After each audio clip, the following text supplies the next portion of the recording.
Tu sais déjà que dans ton corps, il y a plusieurs organes, comme le cœur, l'estomac, le foie et les poumons. Ces organes sont essentiels pour vivre, mais il y a un organe qui les contrôle.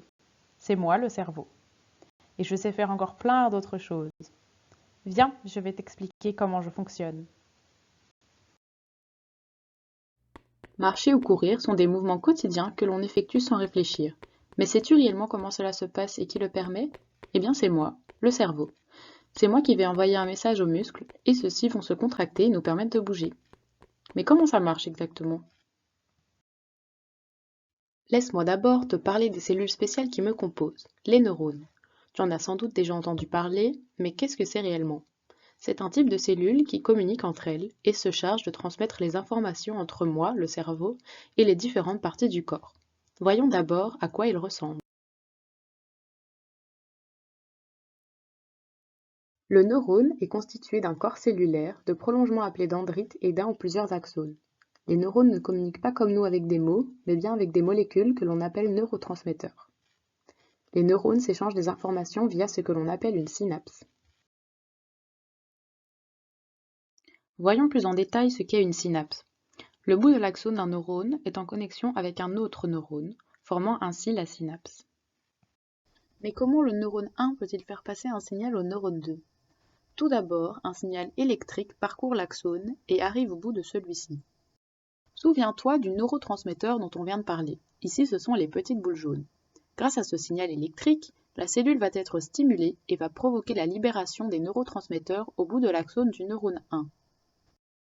Le neurotransmetteur va voyager dans l'espace synaptique pour ensuite se fixer à son récepteur situé sur le deuxième neurone. Une fois que le neurotransmetteur est fixé à son récepteur, le signal peut continuer son chemin le long du neurone 2. Tout notre corps est parcouru par de nombreux neurones, appelés communément nerfs, et c'est donc comme cela qu'une information peut se propager le long de notre corps. Il existe plusieurs types de neurotransmetteurs, l'adrénaline, la dopamine, le glutamate, le GABA, la sérotonine, l'acétylcholine, l'endorphine et la noradrénaline. Attention, le neurotransmetteur ne se fixe pas à n'importe quel récepteur. Il a une forme bien particulière qui ne peut s'associer qu'avec un type de récepteur particulier. Comme une clé ne veut pas ouvrir toutes les portes car elle n'est pas compatible avec toutes les serrures. Le glutamate et le GABA sont les principaux neurotransmetteurs. Le glutamate a un effet activateur, tandis que le GABA a un effet plutôt inhibiteur sur le système. Tu te demandes peut-être d'où viennent ces neurotransmetteurs? Eh bien, ils sont produits dans le corps cellulaire du neurone. Ensuite, ils migrent le long de l'axone et sont stockés dans des vésicules au bout de celui-ci pour intervenir dans la communication entre deux neurones, comme on l'a vu précédemment dans la synapse. Maintenant que tu sais ce qu'est un neurotransmetteur, sais-tu qu'il joue un rôle dans notre humeur et dans notre comportement? Par exemple, la sérotonine est un neurotransmetteur dont la concentration est élevée lorsque l'on est heureux. Au contraire, quand on est triste, la production de sérotonine est basse. Lorsque l'on est concentré, comme toi actuellement, notre production de glutamate et d'acétylcholine est élevée pour consolider la mémoire.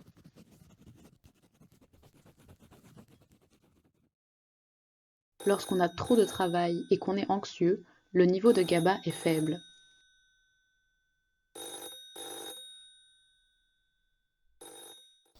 Au contraire, le niveau de GABA est élevé quand on est calme.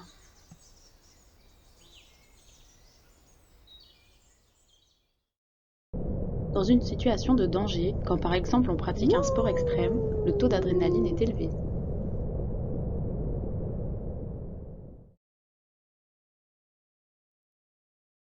Revenons-en à notre première interrogation. Comment pouvons-nous marcher? Moi, le cerveau, je suis constitué de différents lobes, et c'est au niveau de mon lobe frontal que tout va se passer lorsque je veux bouger la jambe. J'ai aussi un lobe pariétal qui me sert à parler, à être attentif et ressentir les différents sens. Mon lobe occipital, quant à lui, me sert à reconnaître les formes et les couleurs. Enfin, mon lobe temporal me sert à apprendre, consolider ma mémoire et comprendre le langage. Pour effectuer un mouvement, je dois d'abord l'imaginer et le préparer. Ensuite, j'envoie un signal qui va parcourir le corps et arriver aux muscles de la jambe. Le signal que j'envoie prend naissance dans l'aire motrice et s'appelle l'influx nerveux. Il va entrer dans la moelle épinière qui est une extension du cerveau dans la colonne vertébrale. Ensuite, un type spécifique de neurones, appelés motoneurones, vont entrer en connexion avec le muscle via une synapse particulière qui s'appelle jonction neuromusculaire et qui libère l'acétylcholine comme neurotransmetteur. Tous ces éléments permettront la contraction du muscle de la jambe et donc la jambe pourra se lever. C'est moi qui décide également de la puissance, la direction et la vitesse du mouvement de la jambe.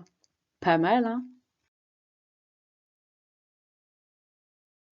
Tu peux donc te douter que moi, le cerveau, j'ai un rôle essentiel au fonctionnement du corps, et s'il m'arrive un problème, une défaillance par exemple, cela pourra avoir des conséquences plus ou moins grandes sur le reste du corps.